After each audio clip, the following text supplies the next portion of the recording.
샬롬, 평안하셨습니까? 오늘은 믿음에 대해서 좀 말씀을 드리고자 합니다.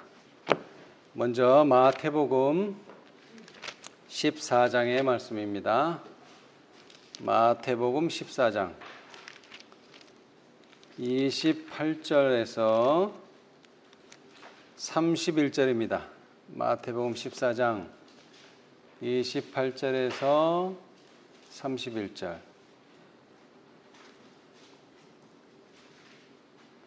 베드로가 대답하여 가로되 주여 만일 주시어든 나를 명하사 물 위로 오라 하소서 한데 오라 하시니 베드로가 배에서 내려 물 위로 걸어서 예수께로 가되 바람을 보고 무서워 빠져가는지라 소리질러 가로되 주여 나를 구원하소서 하니 예수께서 즉시 손을 내밀어 저를 붙잡으시며 가라사대 믿음이 적은 자여 왜 의심하였느냐 하시고. 예수님께서 이 배에 함께 타고 가지 않으셨어요. 그런데 갑자기 풍랑이 일기 시작했습니다. 그래서 다들 두려워 떨면서 그 풍랑을 막기 위해서 열심히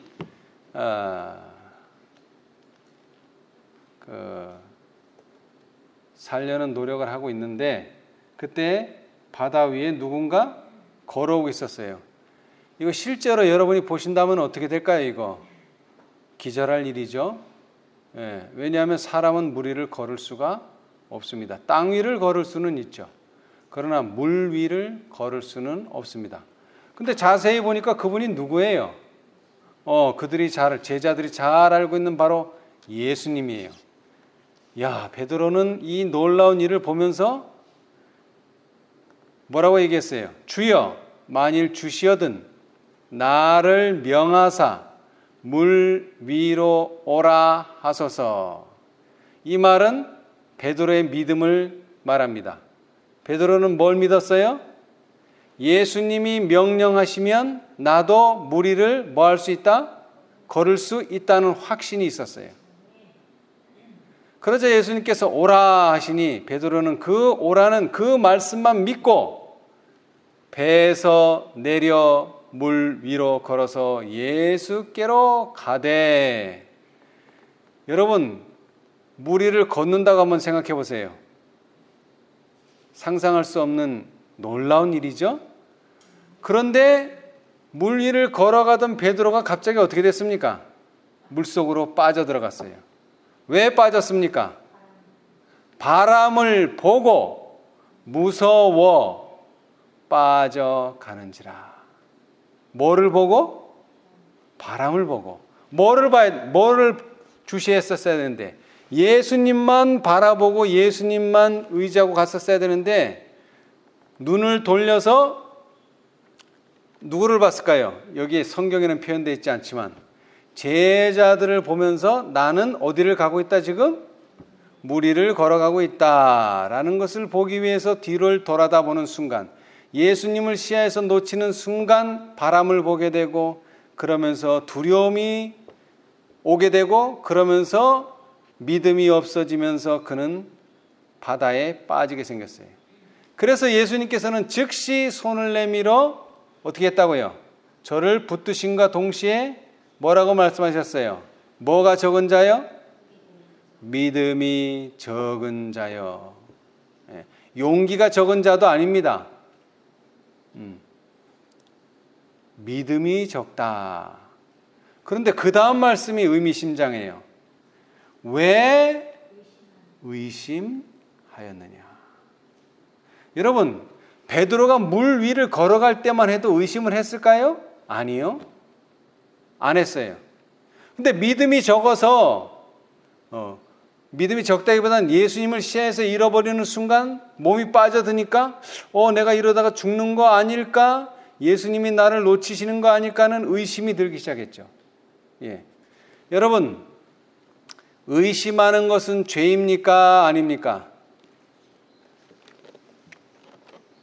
의심하는 것은 죄입니까? 아닙니까? 십계명을 범하는 건 아니죠. 의심한다고 해서. 그러나 의심하는 것은 죄입니다. 자, 오늘의 나의 생애에 있는 말씀인데 14페이지. 우리가 어두움과 실망 가운데 있을 때는 산 믿음을 활용하기가 어렵다. 그러나 다른 때보다도 이때 믿음을 활용해야 한다. 어떤 이들은 말한다. 그런데 이런 때는 믿음으로 기도할 마음이 들지 않는다. 과연 그렇다면 그대는 그저 사단을 대적하고 싶은 마음이 없기 때문에 사단에게 패배를 당하도록 허용할 것인가? 사단은 그대가 하늘의 도움을 가장 필요로 한다는 사실을 볼 때에 그대가 하나님께로부터 물러서도록 최선을 다해 밀어내려고 할 것이다. 만일 사단이 그대를 능력의 근원으로부터 떨어지도록 할 수 있다면 그대가 어둠과 죄 가운데서 행하리라는 것을 알고 있다. 의심보다 더 큰 죄는 없다. 여러분, 의심이 작은 죄라고요? 큰 죄라고요? 큰 죄예요. 의심보다 더 큰 죄는 없대요. 그리고 마음 가운데 의심이 있다면 그 의심이 표현될 수 있는 위험이 있다. 그러한 의심을 표현함으로 다른 이들에게 해로운 감화를 끼칠 뿐만 아니라 그대 자신을 사단의 이 땅에 두는 위험에 당하지 않으려면 그대의 입술에 재갈을 먹여 지켜야 한다. 우리가 하나님을 믿는다면 그리스도의 의로 무장하게 될 것이며 그분의 능력을 붙잡게 될 것이다. 우리는 구주께서 우리의 오른편에 계신 것처럼 얘기해야 한다. 우리의 믿음과 사랑과 기쁨과 평화의 보증서를 항상 지닌다는 것은 우리의 특권이다. 우리가 이렇게 할 때에 그리스도의 십자가에 대한 강한 주장을 제시할 수 있게 될 것이다. 우리가 감정이 아니라 믿음으로 걷는 방법을 배울 때에 우리는 필요한 그때마다 하나님께로부터 도움을 받고 그분의 평화는 우리의 마음 가운데로 들어올 것이다. 에녹은 이러한 순종과 신뢰의 단순한 생애를 살았다. 우리가 이 단순한 신뢰의 교훈을 배울 수 있게 된다면 에녹과 같이 하나님을 기쁘시게 하는 자라는 평판을 받게 될 것이다. 예. 자, 여기서 중요한 말씀은 의심보다 더 큰 죄는 없다. 여러분, 의심이 정말 죄인가? 인류 최초의 범죄자 누굽니까? 아담과 하와. 그 시절에 어떻게 그들이 유혹을 당했는가를 보면은 의심이 죄인지 아닌지 아주 분명하게 나타나는데요. 자, 우리 부조와 선지자를 보겠습니다. 부조와 선지자. 부조와 선지자 54페이지. 여러분, 사단은 이걸 잘 알고 있어요. 그래서 하나님을 처음부터 반대하게 하는 게 아닙니다. 처음에는 의심을 불러일으켜요. 의심을. 54페이지. 부조와 선지자 54페이지. 자, 거기 구속의 역사 26페이지 왼쪽 단 맨 밑에 문단입니다. 한번 읽어보세요. 누가? 그는 이 나무의 과실을 따먹는다면 그는 더욱더 높은 존재의 영역을 획득할 것이며 더욱 넓은 지식의 분야로 들어갈 것이라고 언명하였다. 자기 자신도 금단의 과실을 먹어보았으며 그 결과 말하는 능력을 얻었다고 하였다. 그리고 그는 여호와께서 그들이 그분과 동등하게 높아지지 않도록 하시기 위해 그들에게 그것을 금하신 것이라고 교묘하게 암시하였다. 그는 이 나무의 실과는 지혜와 능력을 주는 놀라운 특성이 있기 때문에 그분께서 그들에게 그것을 먹는 것뿐 아니라 만지는 것까지도 금하신 것이라고 말하였다. 유혹자는 하나님의 경고는 사실 그대로 성취되지 않을 것이며 단순히 그들을 위협하려고 의도된 것이라고 암시하였다. 그들이 죽는 일이 어떻게 있을 수 있단 말인가? 그들은 이미 생명나무의 과실을 먹지 않았던가? 하나님께서 그들이 한층 더 고상하게 발달하고 더 큰 행복을 발견하는 것을 막으시려 노력해 오셨다고 그는 암시하였다. 예, 여러분, 뱀이요 뭐라고 말했느냐 하면은 이 나무의 과실을 따 먹는다면 더욱 높은 존재의 영역을 획득할 것이며 더욱 넓은 지식의 분야로 들어갈 것이라고 말했어요. 그러면서 자신도 이 금단의 과실을 먹어가지고 말하는 능력을 얻었다. 그래서 지금 내가 너하고 말하고 있다. 뱀이 그렇게 말했어요. 그러면서 뱀이 말은 하지 않지만 교묘하게 암시를 줍니다. 여기 암시라는 단어가 한 문단에 벌써 3개나 나왔어요. 여러분, 사단은 절대로 하나님이 어떻다, 뭐 이렇다 저렇다 말하지 않습니다. 근데 뭐를 줘요? 암시를 줘요. 암시. 그 암시가 좋은 암시가 아니라 이 암이라는 게 어두람이에요. 어두람. 어두운 얘기를 한단 말이에요. 여러분, 우리 주위에 그런 사람이 있어요. 꼭 그 사람하고 있으면 내가 우울해지는 사람이 있어요. 근데 반대로 이 사람하고 있으면 내가 좀 뭔가 얻는 것 같고 내가 활기를 얻는 것 같고 힘이 솟는 것 같고 그런 사람이 있어요. 두 부류의 사람이 있어요. 우리 주위에는. 근데 사단은 뱀을 통해서 어두움을 가져와요. 암시. 예. 자, 이제 그 다음 문단이 중요합니다. 아담의 시대부터 현대에 이르기까지 사단은 이러한 방식으로 공작해 왔으며 그는 그것으로 크게 성공하였다.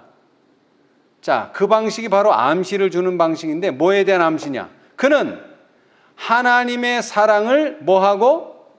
불신하고 그분의 지혜를 의심하도록 사람들을 유혹한다. 제가 처음에 육식을 금지당했을 때, 금지당했어요. 제가 좋아서 육식을 안 한 건 아니에요.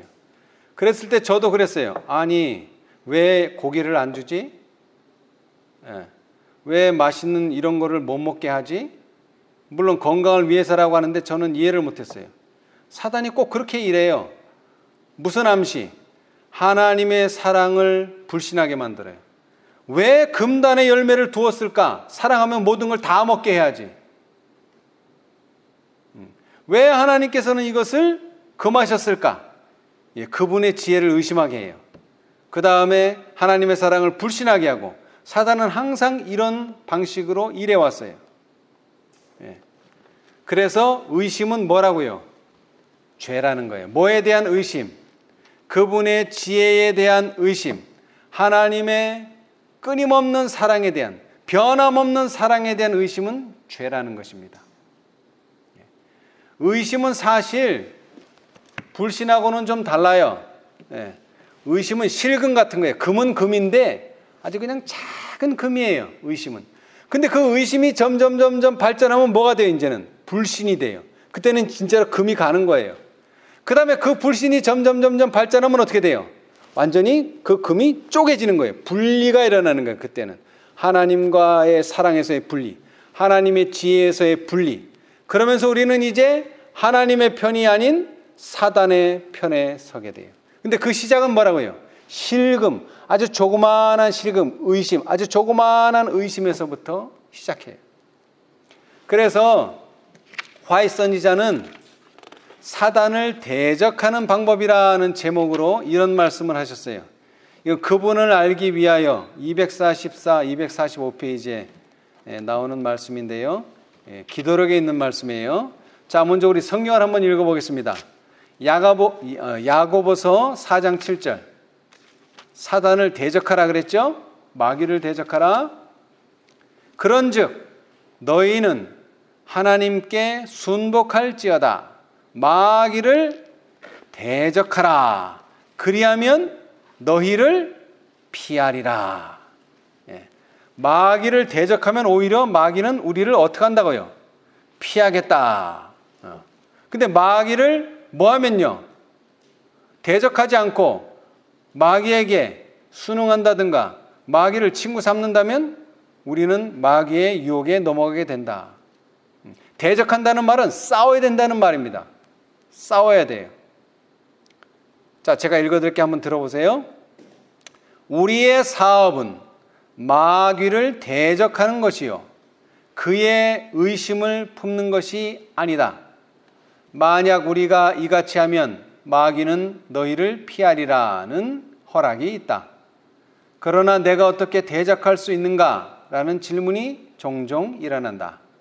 그대가 이것을 행할 수 있는 단 한 가지 길이 있는데 그것은 곧 믿음으로써 그리스도를 그대의 조력자로 붙잡고 힘 주시기를 단언하는 것이다.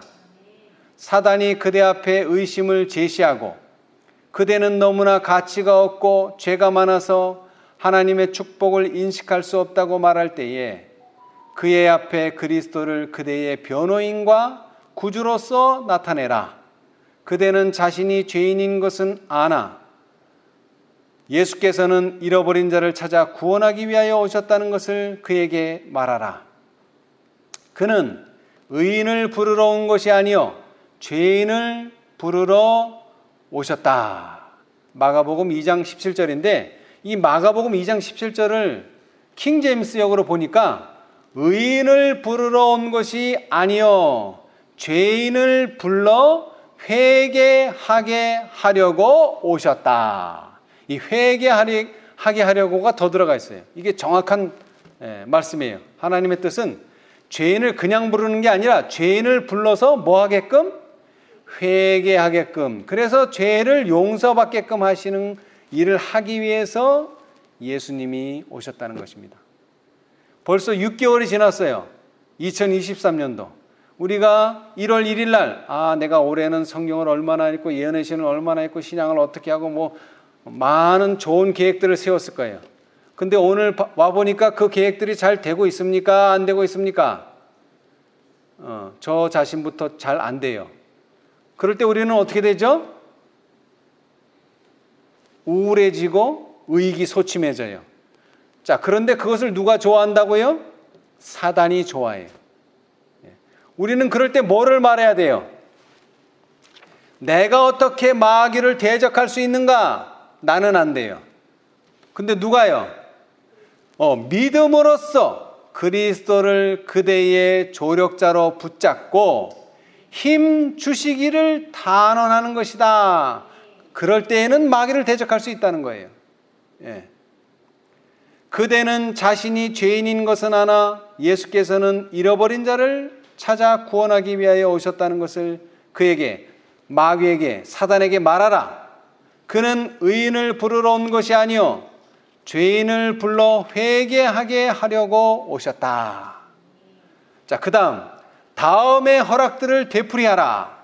내게 오는 자는 내가 결코 내어 쫓지 아니하리라. 요한복음 5장 37절. 나의 힘을 의지하고 나와 화친하며 나로 더불어 화친할 것이니라. 이사야 27장 5절. 무엇이든지 믿고 구하는 것은 다 받으리라. 마태복음 21장 22절. 이 성경절을 계속 되풀이하라는 거예요. 의기소침해지고 우울해지고 내가 하나님의 말씀대로 살기로 결정하고 결심했지만 그렇게 되지 못했을 때 하나님의 이러한 허락들을 믿을 만큼 마음의 단순성을 가지라. 사단이 그대에게 와서 그대는 불행하고 곤고하며 괴로움을 당하고 있으므로 하나님의 자녀가 아니라고 말할 때에 한순간이라도 실망하지 말고 마음의 허리를 동이라.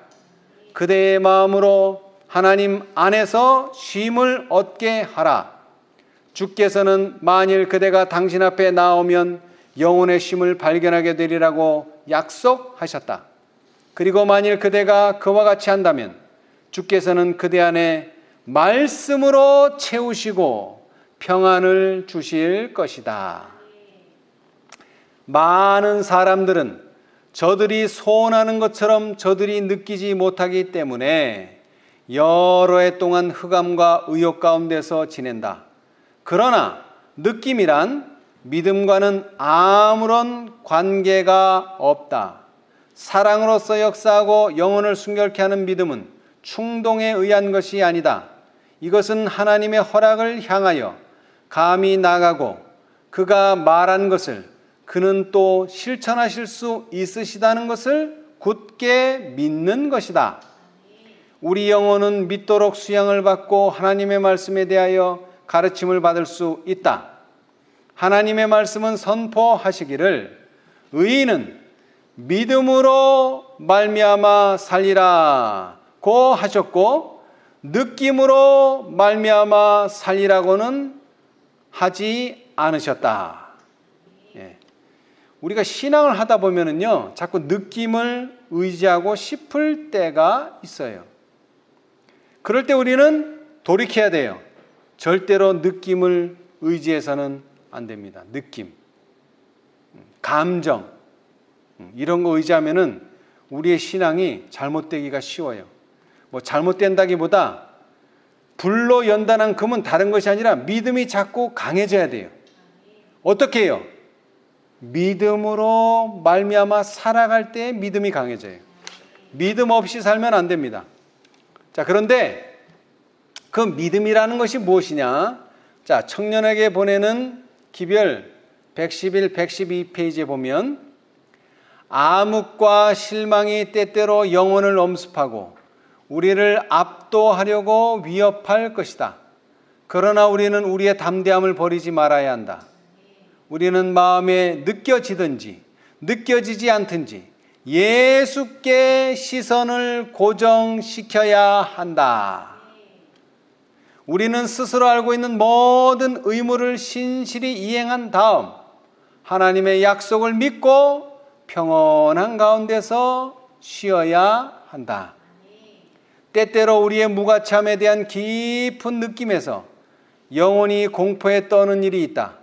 그러나 이것은 우리에게 향한 하나님의 태도가 변하셨다거나 또는 하나님을 향한 우리의 태도가 변화한 증거는 되지 못한다.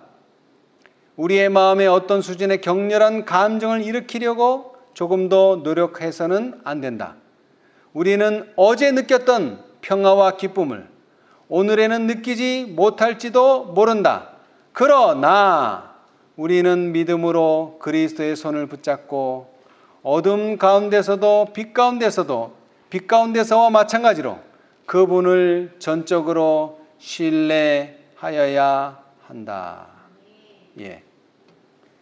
사실 믿음이라는 게 뭐 여러 가지 말로 표현할 수 있지만 예수님을 시야에서 놓치지 않는 게 믿음이에요. 예. 다시 말하면 믿음은 예수님이 내 시야에 있느냐, 내가 예수님을 의지하느냐, 의지하면 믿음이 있지만 예수님을 의지하지 않고 스스로 행한다면 그것은 믿음 없는 행위가 됩니다. 그래서 증언의 말씀에는 믿음이 강해지려면 은밀한 기도에서 하나님과 함께 많은 시간을 보내야 한다. 교회 증언 4권 236페이지.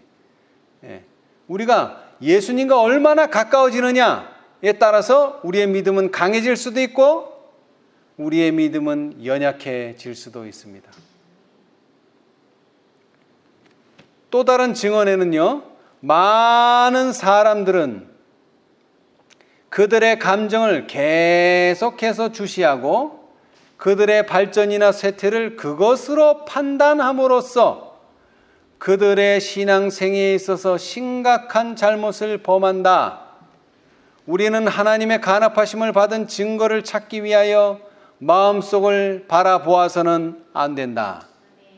우리는 거기에서 우리를 실망시키는 것 외에는 아무것도 발견하지 못할 것이다.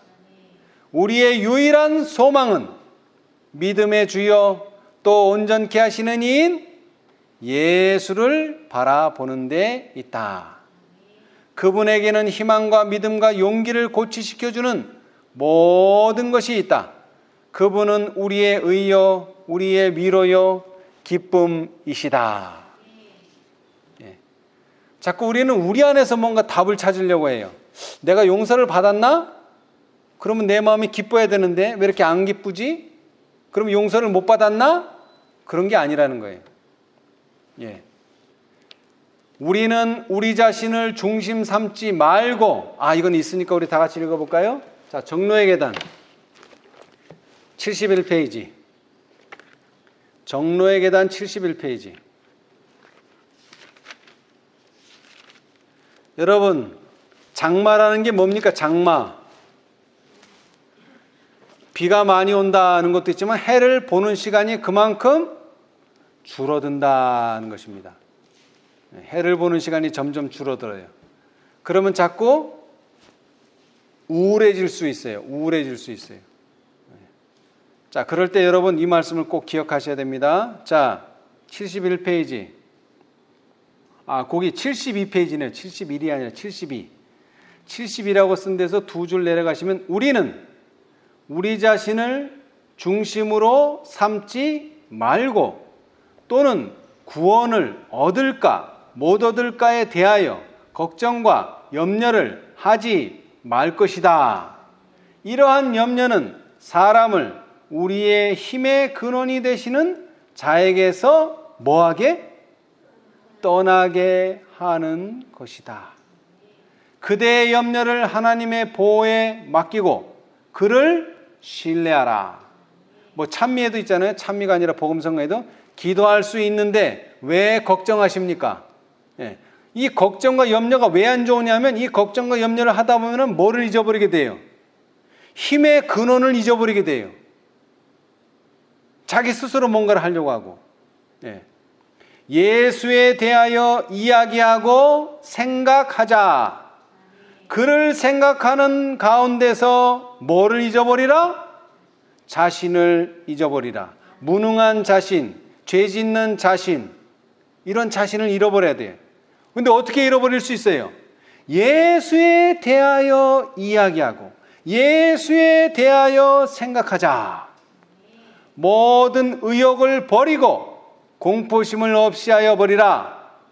사도 바울과 같이 내가 산 것이 아니요 오직 내 안에 그리스도께서 사신 것이라.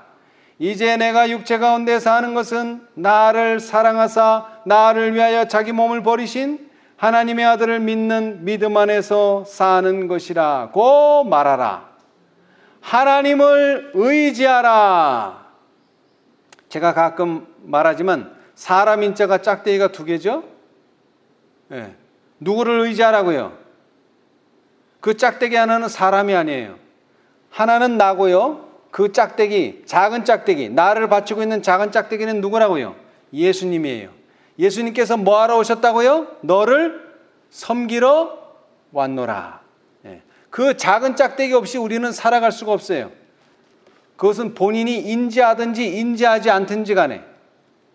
그러나 이제 우리는 신앙을 하는 사람으로서 하나님을 의지하라. 의지한다는 말이 뭐예요? 이거 어떡하지? 저떡하지? 걱정하지 말고 기도하라는 거예요. 하나님, 제 생편이 이렇습니다. 도와주십시오. 기도하라는 거예요. 그리고 그것을 해 주실 것을 믿고 맡기라는 거예요. 그는 그대가 맡긴 것을 능히 보호하실 수 있다. 이게 그랬잖아요. 그대가 기도로 맡긴다면 그걸 보호해 주신다는 거예요. 우리의 건강을, 우리의 여러 가지 것들을, 우리의 필요한 모든 것들을 여러분이 기도하신다면 그대가 맡긴 것을 능히 보호하실 수 있다.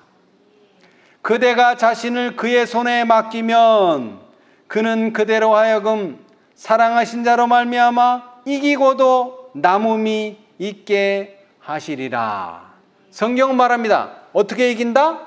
넉넉히 이기느니라. 겨우 이기는 거 아닙니다. 넉넉히. 근데 우리가 뭐 할 때요? 하나님을 의지할 때, 예수에 대하여 이야기하고 생각할 때 우리는 넉넉히 이기는 자가 됩니다.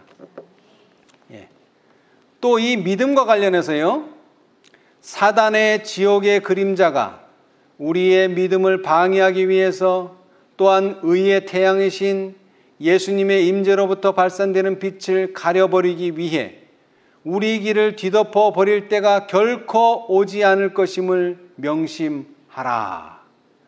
우리의 믿음은 흔들릴 것이 아니라 그늘을 뚫고 나가야 한다.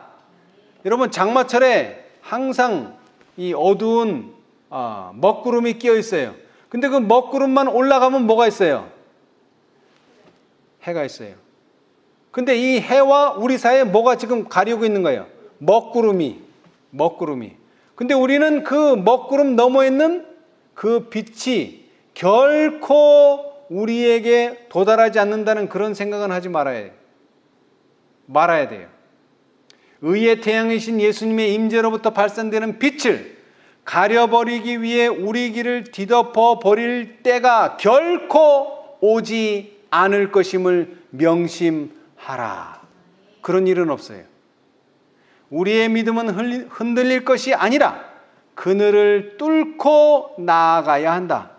우리에게는 의심의 어두움에 파묻혀 버릴 수 없는 체험이 있다. 우리의 믿음은 감정 속에 있는 것이 아니라 진리 속에 있다. 여러분, 마음이 우울해지고 여러분의 신앙이 침체되면은 뭐 하라는 거예요? 그러니까 진리를 파야 돼요. 진리를. 하나님의 말씀을 연구해야 돼요. 왜? 그 속에 믿음이 있기 때문에 그래요. 그 속에. 자, 우리의 높은 부르심 119페이지에 그대가 기쁘게 느끼든지 아니든지 간에 하나님을 소망하고 그분을 신뢰하고 그분의 약속들에 의존하라. 좋은 감정이 그대가 하나님의 자녀가 된다는 보증이 아니며 반대로 불안하고 괴롭고 당혹한 느낌이 그대가 하나님의 자녀가 아니라는 증거도 되지 못한다. 말씀으로 나와 하나님을 그분의 말씀 그대로 받아들이라. 조건들에 응하고 그분께서 그대를 당신의 자녀로 받으실 것을 믿으라. 믿음 없는 자가 되지 말고 믿는 자가 되라. 예. 자, 여러분, 그럴 때 있죠? 야, 오늘 같은 날이면 내가 구원을 확실히 얻겠다. 또 어떤 날은 야, 이래가지고 내가 구원을 얻겠나. 그것이 주는 암시인데 그것은 뭐가 주는 암시예요? 감정이 주는 암시예요. 그래서 사단은 항상 이 감정을 조절하기 위해서 애써요. 야곱의 환란이 뭐예요? 야곱의 환란이 그런 환경을 만들어 주는 거예요. 그러나 이미 뭐가 된 사람, 그늘을 뚫고 나가는 믿음을 가진 사람, 환경을 지배하는 믿음을 가진 사람들은 야곱의 환란 때 믿음 없는 자가 아니라 믿는 자가 될 것입니다. 네. 자, 그래서 이 믿음과 진리, 믿음과 성경 연구는 매우 연결되어 있어요. 우리의 높은 부르심 324페이지. 그대의 믿음을 연단하는 것은 금보다 더 귀중한 것이다. 그대는 기만자의 유혹과 변론으로서 당황하지 않도록 하나님 안에 굳센 확신을 가져야만 한다. 주님의 말씀을 연구하라. 그대는 성경의 허락들을 연구하여 그것이 필요될 때에 우리의 소유로 만들어야 할 것이다. 이는 믿음은 들음에서 나며 들음은 그리스도의 말씀으로 말미암았기 때문이다. 로마서 10장 17절. 믿음은 어디에서 난다고요? 들음에서 나요. 근데 자꾸 의심, 불신 이런 말 들으면 어떻게 돼요? 믿음을 점점 갉아먹어요. 반대로 그리스도의 말씀을 자꾸 듣고 그리스도의 약속을 자꾸 듣고 주님의 말씀을 연구하면 믿음이 생겨요. 없던 믿음도 생겨요. 그런데 의심, 불신 이런 말을 계속 들으면 있는 믿음도 없어져요. 자, 그래서 청년에게 보내는 기별 198페이지. 하나님을 그 말씀 그대로 믿고 믿음으로 일하라. 사단은 그들의 마음에 하늘아버지의 말씀에 대한 불신을 일으키기 위하여 어떤 암시를 가지고 올 것이다. 그러나 믿음으로조차 하지 아니하는 모든 것이 뭐니라? 죄니라. 로마서 14장 23절는 말씀을 기억하라. 그대들의 믿음으로 사단의 어두운 그늘을 뚫고 나오라. 그리고 그 믿음이 속죄소에 머물게 하라. 그리고 조금도 의심을 품지 말라. 이것이 그대들이 경험을 얻고 그대들이 평화와 확신의 매우 기묘한 증거를 발견하는 유일의 길이다.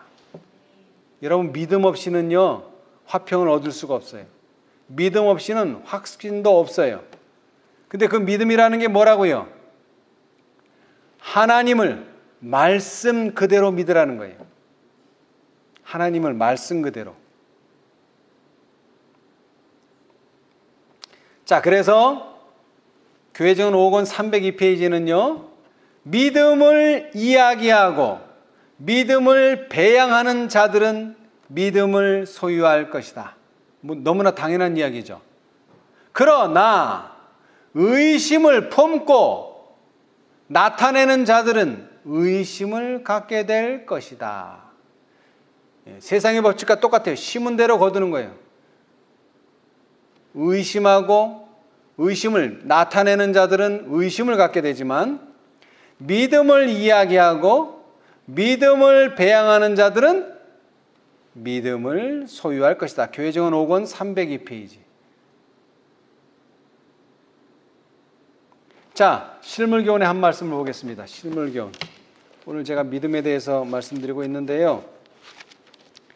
이 믿음을 우리는 연단해야 돼요.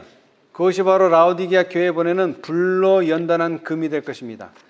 지금 이 평안하다 안전하다는 이 시대에 우리의 믿음이 연단을 받지 못하면요, 나중에 시련의 때, 환난의 때에 우리는 결국 쓰러지게 될 것입니다. 자, 실물교훈 146페이지. 실물교훈 146페이지. 실물교훈 146페이지. 그리스도의 말씀을 그대의 보증으로 삼으라. 그 147 위에 있네요. 자, 한 문단 읽어보십시오. 천천히. 그리스도의 말씀을 그대의 보증으로 삼으라. 그분이 그대에게 오라고 초청하시지 않았는가? 결코 절망적이고 낭만적인 말을 하지 말라. 만일 그대가 그렇게 할 것 같으면 큰 손실을 당하게 될 것이다. 어려움과 압박을 당하게 될 때에 외적인 것만을 보고 불평하게 되면 그대의 믿음이 병약하다는 것을 드러낼 뿐이다. 그대의 믿음이 언제나 이기고도 남음이 있는 것처럼 말하고 행하라. 아멘. 주께서는 모든 것에 부요하신 분이시며 세상은 다 그분의 소유이다. 믿음으로 위를 쳐다보라. 빛과 권능과 능력을 가지신 하나님을 바라보라. 아멘. 여러분, 세상 사람들 중에 허풍이라는 말이 있어요. 허풍. 그 다음에 또 허언증이라는 또 병도 있죠. 허언증. 예. 그러나 그것을 본인이 말하면은 허풍이요, 허언증이 있는 사람이에요. 근데 우리는 항상 뭐에 의지해서? 그리스도의 말씀을 의지해서 말하라는 거예요. 그러면 그거는 허언도 아니고 허풍도 아니에요. 왜? 말씀하신 대로 그분은 이루실 것이기 때문에 그렇습니다. 자, 여기서 중요한 것은 믿음으로 어디를 쳐다보라? 위를 쳐다보라. 믿음으로 위에 계신 예수님을 쳐다보라. 빛과 권능과 능력을 가지신 하나님을 바라보라. 예. 여러분, 요즘 사람들이요, 사람 사귀는 것은 되게 어려워해요. 예, 그런 사람 제가 많이 봤어요. 저 자신도 그래요. 사람 새로 사귀는 거 되게 힘들어요. 그런데 이 개를 한번 보세요. 개. 이 개가요, 사람을 얼마나 잘 따르는지 몰라요. 개가 항상 어떻게 봅니까? 위를 쳐다보죠. 사람을 보려면은 이 개가 위를 쳐다보잖아요. 그죠? 우리는 꼭 개처럼 해야 된다는 거예요. 이방 여인이 개로 여김 받았지만 그 개도 누구의 그 보호나 누구의 협력을 통해서 개가 살아갈 수 있어요. 그 주인, 개의 주인. 그러니까 개가 주인만 바라보잖아요. 예? 자기는 개가 돈을 법니까? 먹을 걸 삽니까? 집을 구합니까? 아무것도 못해. 그러나 개는 주인이 자기 집도 구해줄 거를 믿고, 먹을 거 줄 것도 믿고, 그렇게 따르는 거예요. 꼬리를 살랑살랑 흔들면서. 그런데 우리의 신앙생활가 꼭 그렇다는 거예요. 믿음으로 위를 쳐다보라. 그 다음에 빛과 권능과 능력을 가지신 하나님을 바라보라. 개주인 보듯이. 우리가 개가 돼야 돼요. 그래서 믿음으로 살아야 된다는, 그것이 바로 믿음으로 산다는 거예요. 자, 그 다음에는요. 자, 구어봉사 315페이지인데 여러분이 아마 들어보셨을 만한 말씀인데, 믿음과 행함은 우리가 불신의 물결을 거슬러 올라가는 데 있어서 반드시 균일하게 사용해야 할 두 개의 노이다. 뭐가요? 믿음과 행함. 예. 자, 여기서 중요한 것은 뭐를 거슬러 올라가는데 사용해야 돼, 이거를. 뭐를 거슬러 올라가는데. 여러분, 죽은 물고기는 어떻게 됩니까? 죽은 물고기는 절대로 거슬러 올라가잖아요. 그냥 물이 흐르는 대로. 세상의 조류를 그대로 따라가요. 죽은 물고기는. 그러나 살아있는 물고기는요, 거슬러 올라갑니다. 거슬러 올라가요. 그런데 우리는 무엇을 거슬러 올라가야 돼요? 불신의 물결을 거슬러 올라가야 돼요. 여러분, 세상과 하나님의 나라의 차이는 불신이냐 믿음이냐 그 차이밖에 없어요. 세상은 불신의 물결로 아주 넘쳐나요. 우리는 그 물결을 그냥 그대로 조용히 따라가면 안 돼요. 그리고 어느 정도 헤엄쳐가지고는 현상 유지밖에 안 돼요. 거슬러서 올라가야 돼요. 올라가야 돼요. 제자리를 지키는 게 아니에요. 우리는 올라가야 돼요. 그러기 위해서 우리는 무단히 애를 써야 되는데, 그것은 믿음을 활용하고 믿음을 연단하는 것이다. 그러기 위해서 믿음을 이야기하고 믿음을 배양하라. 그러기 위해서 예수님과 많은 교통의 시간을 가져라. 특별히 기도하면서. 그리고 예수님을 이야기하고 예수님을 생각하라. 자, 교회증언 4권 116페이지엔 또 이런 말씀도 있어요. 믿음은 의심과 두려움과의 진지한 투쟁에서 강하게 자라난다. 이게 무슨 말이냐면은, 의심이 들 때, 의심을 계속 품고 있는 게 아니에요. 의심을 뭐 해야 돼요? 의심하고 싸워야 돼요. 싸워야 돼. 의심이 들 때. 의심을 가져다 줘요. 그 다음에 두려움이 올 때가 있어요. 두려움. 내가 신앙을 이렇게 하다가는 내가 경제적으로 어렵지 않을까? 안식일을 지키면 경제적으로 어렵지 않을까? 내가 믿음대로 하면은 내 병이 더 심해지지 않을까? 두려움이 있어요. 근데 그것을 뭐 해야 돼요? 싸워야 돼요. 나는 말씀으로 했다. 하나님이 책임지신다. 그런 투쟁이 있어야 돼요. 그래야지 믿음이 강하게 자라납니다. 그냥 의심이 드는가 보다, 두려움이 드네, 이렇게 떠내려가서는 안 돼요. 우리는 거슬러 올라가야 돼. 거슬러 올라가야 돼. 자, 그래서 목사들에게 보내는 증언 391페이지에 이런 말씀이 있어요. 그대의 마음을 의의 태양의 광명한 빛을 향하여 열라. 의심의 씨앗을 뿌리지 않도록 그대는 한치의 의심도, 의심 섞인 단 한마디의 말도 그대의 입술에서 흘러나오게 해서는 안 된다. 우리를 위해 풍성한 축복이 있다. 그것들을 믿음으로 붙잡도록 하자. 내가 그대에게 간청하노니 주님 안에서 담대하라. 신령한 능력이 우리의 것이다. 용기와 능력과 믿음에 대해 이야기하자. 에베소서 3장을 읽으라. 주신 교훈을 실천하라. 모든 환경 아래서 하나님을 위해 산 증거를 하라. 제가 안식일 학교 시간에 에베소서 3장 중에 일부를 읽어드렸죠? 그런 말씀을 통해서 용기를 얻고 능력을 얻고 믿음을 향상시키라는 거예요.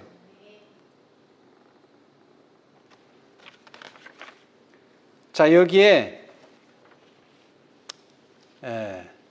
한 경험담이 있어요. 경험담이자 화이 선지자의 권면의 말씀인데요. 우리의 높은 부르심 86페이지에 있는 말씀입니다. 오랜 경험을 가진 그리스도인들일지라도 자주 가장 무서운 의심과 흔들림의 공격을 받는다. 여러분 이런 거 경험하시죠? 신앙생에 오래 했다고 의심이 안 들고 흔들림이 안 오는 거 아닙니다. 그런 공격을 받을 때가 있어요. 그대는 이 유혹들에 대하여 그대의 경우는 절망적인 것이라고 생각하지 말 것이다. 하나님 안에 소망을 가지고 그를 의뢰하고 그의 허락들 가운데서 안식을 얻으라. 마귀가 그의 의심과 불신을 가지고 오면 그대는 그대의 마음을 닫아라. 그의 지옥의 그늘에 그대가 거하지 않도록 그대의 눈을 감으라. 영원한 사물들을 바라다 볼 수 있도록 그대의 눈을 들어라. 그러면 그대는 매 시간 힘을 가지게 될 것이다. 그대의 믿음의 시련은 금보다 더 귀중한 것이다. 이것은 주님의 전투에 있어서 그대를 용감하게 만들 것이다. 사단은 그와 연결하려고 하는 모든 자들과 연결한다. 만일 그가 종교의 경험이 있는 자들을 자기의 손에 넣을 수 있다면 저들은 그의 가장 유력한 대리인이 될 것이며 또 불신으로서 저들의 영혼을 포착할 수 있을 것이다. 그대는 그대의 마음 가운데 어떤 의심이라도 받아들일 수 없다. 그대는 그대가 지고 있는 무거운 짐에 대해 말함으로써 사단을 기쁘게 하지 말라. 이렇게 할 때마다 사단은 그의 영혼이 그대를 지배할 수 있고 그리하여 그대를 구속하신 예수 그리스도에게 향한 시선을 잃어버리게 됨을 비웃는다. 우리는 우리를 흑암 가운데서 그의 찬란한 빛 가운데로 불러내신 분 앞에 나타나 보여야 할 것이다. 우리는 산 믿음으로 그 빛 가운데서 쉴 수 있다. 이것은 매일 그 빛 가운데서 즐거워하는 믿음으로 말미암아 생애하는 것이다. 우리들은 우리의 의심과 시련들에 대하여 말해서는 안 된다. 그 까닭은 이것들을 말할 때마다 그것들은 더욱 크게 자라나기 때문이다. 여러분 이거 잘 기억하셔야 돼요. 우리가 예수님에 대해서 말하면 예수님은 자꾸 자라나요. 근데 우리가 뭐에 대해서? 사단에 대해서, 내가 진 무거운 짐에 대해서, 그 다음에는요 나의 의심, 나의 시련 이런 걸 자꾸 말하면 그 의심과 시련은 자꾸 커져요. 우리의 의심과 시련을 말할 때 사단은 승리를 얻는 것이다. 그러나 나의 영혼을 충성된 증인 되신 분께 지켜주시기를 맡긴다고 우리는 말할 것이다.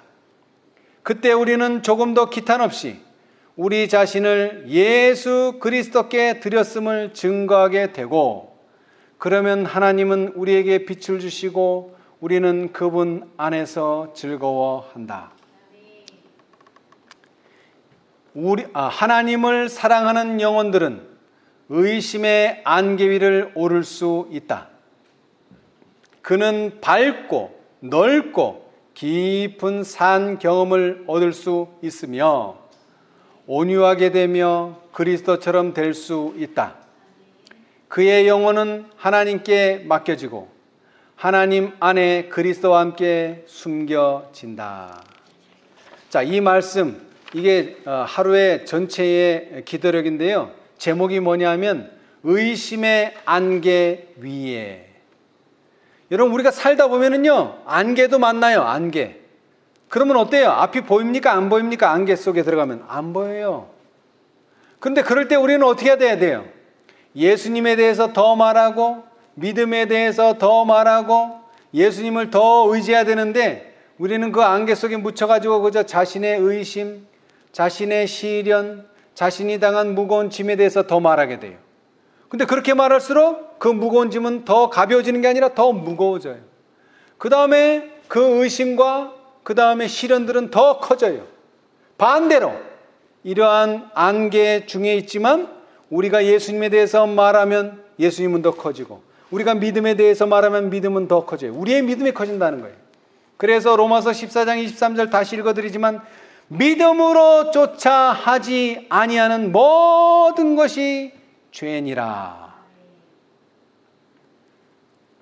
여러분 세상에서도 말합니다. 행동이 반복되면 습관이 되고 습관이 반복되면 품성이 된다. 근데 실물교훈에도 있는 말씀이에요. 356페이지.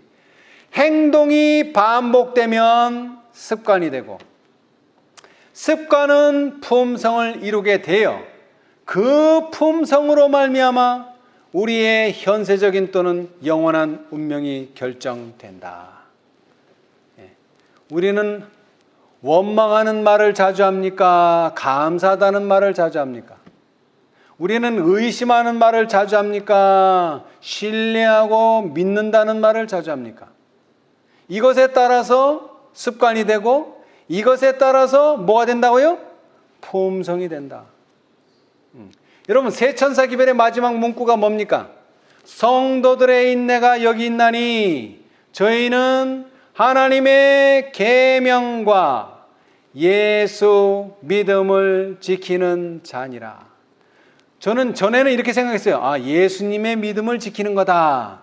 근데 지금 와서 보니까 그게 아니라 예수가 믿음이고 믿음이 예수예요. 믿음이 있는 사람은 예수가 있고 예수가 있는 사람은 믿음이 있어요. 예수가 없는 사람은 믿음이 없고 믿음이 없는 사람은 예수가 없어요. 오늘 우리는 이 말씀들을 통해서 베드로가 그랬던 것처럼 예수님을 볼 때는 분명히 무리를 걸었던 베드로가 뒤를 돌아다 보면서 자랑하려고 뒤를 돌아다 보면서 바람을 보게 되니까 무서워서 가라앉았던 것처럼 믿음이 없는 자가 아니에요. 믿음이 적은 자, 곧 의심하는 자가 되어서는 안 된다. 우리는 하나님을 신뢰하고 하나님을 신뢰한다는 게 다른 뜻이 아니라 말씀을 의지하고 말씀을 신뢰함으로 믿음 있는 자, 다시 말하면 예수 믿음을 지키는 자들이 다 되시기를 간절히 바라면서 오늘 말씀을 마치겠습니다. 감사합니다.